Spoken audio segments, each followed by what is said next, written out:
안녕하세요. 취재하고 중계하고 진행하는 담은 요즘 신종 코로나 바이러스 감염증 때문에 관련한 뉴스를 계속해서 많이 전해드리고 있는데요.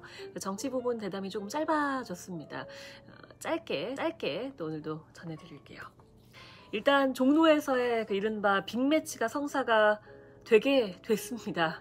그러니까 황교안 한국당 대표가 그동안 출마할 것 같지 않다가 사실 엊그제만 해도 신문에 안 할 것처럼 돼 있었거든요. 그래서 이석연 전 법제처장 같은 경우에도 비판하는 인터뷰가 실렸었는데 출마 선언을 했습니다. 갑작스럽게 예정이 없던 기자회견을 열고 나가겠다라고 하면서 문재인 정권 심판, 문재인 정권과 싸우겠다.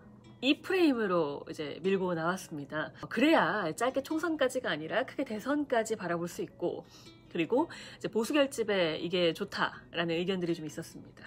정권 심판이라는 말만 선언문에 7번이 들어가 있었다고 해요. 종로의 빅매치 결과에 대해서 벌써부터 이제 예상하는 내용들이 좀 나오는데요. 물론 여론조사에서는 지금 이낙연 전 총리가 황교안 대표의 한 2배 정도, 2배 이상이 나오기도 하는 상황입니다. 물론 이거는 황 대표가 출마 선언을 하기 전이기 때문에 지금 아마 조금 달라질 수도 있겠죠. 어느 정도 달라질지 요건 아마 이제 다음 주쯤에 나오지 않을까 싶습니다. 이 종로에 출마하는 걸 결심하기가 쉽지가 않았던 이유 중에 하나가 패배하면 그만큼 상처가 클 것이기 때문이라는 어떤 그런 이유도 있었을 텐데요. 이 전 총리도 선대위원장이고 황교안 대표도 한국당 대표잖아요. 그래서 총선에서 이기고 지는 것, 이것도 하나의 판단의 기준이 될 것으로 보입니다. 그러니까 종로에서 지더라도 만약 당이 총선에서 승리를 한다. 그렇게 되면 아주 상처를 받지만은 않는 게 되는 거죠. 이 전 총리도 황교안 대표도. 그러니까 1차 시험만 있는 게 아니라 2차 시험도 있는 거예요. 그러니까 시험을 2번 나눠서 보게 되는 거라고 볼 수 있는데, 아무튼 두 사람 다 이번 선거에 사활을 걸 것으로 보입니다. 누구든 사활을 안 거는 사람은 없겠죠. 나오는데 아무튼 그럴 것으로 보입니다. 황교안 대표와 유승민 전 대표가 만난다. 이 얘기 정말 지겹게 하고 있죠. 근데 이번에 유승민 전 대표가 황교안 대표에게 만나자고 연락을 했다고 해요. 근데 황교안 대표가 거절했다는 얘기가 나오고 있습니다만 만날 것 같기는 하다고 이제 예상들을 많이 하고 있습니다. 이 선거 연대는 안 된다라고 황 대표가 정확하게 얘기를 했었잖아요. 그런데 그 이후에 유 전 대표가 다시 만나자고 이야기를 한 걸 보면 유 전 대표의 마음에 뭔가 변화가 있지 않았을까, 뭔가 다른 의견을 갖고 오지 않을까라는 생각이 듭니다. 통합, 묽고 대체 언제쯤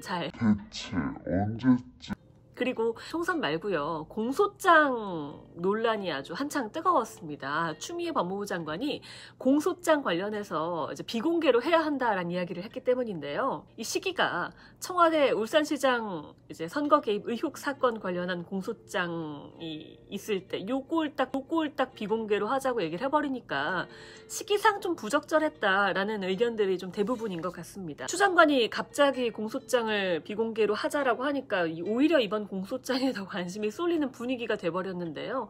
일부 여권 쪽에서도 추 장관이 좀 실수한 거 아니냐라는 얘기까지 나오고 있다고 합니다. 잘못된 관행이고 고쳐야 할 관행이라고 하더라도 왜 지금 이 시점에서 그걸 이야기했느냐라는 겁니다. 그럼에도 한 언론사가, 동아일보가 국민의 알 권리 그리고 출판의 자유를 언급하면서 공소장을 공개했습니다. 그러니까 공소장이라는 건 검찰의 머리카락이 들어가. 공소장이라는 건 이 내용의 수사 결과와 법 적용 관련해서 이제 내용이 쓰여 있게 마련인데요. 결국 검찰의 주장인 건 맞습니다.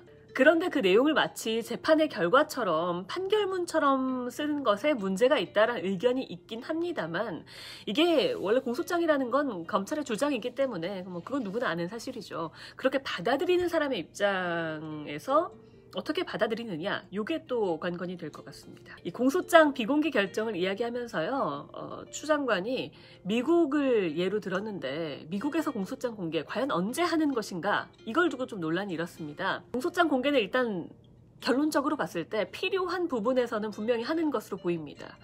그러니까 국민의 알 권리를 좀 충족시키기 위해서 이 공소장을 공개하는 게 필요하다라고 생각한 경우에는 그런 사안에 대해서는 공소장을 즉각 공개하는 것으로 지금 알려져 있습니다. 공소장 내용 관련해서는요, 이제 2018년 지방선거 앞두고 청와대가 조직적으로 당시 송철호 후보를 현 시장을 도왔다라는 것인데요. 이거 관련한 내용은요, 오늘 좀 다루지 못했으니까 내일 시간이 되면 한번 다뤄볼게요. 내일 일요일 뉴스와에 대해서 또 뵙겠습니다. 안녕히 계세요.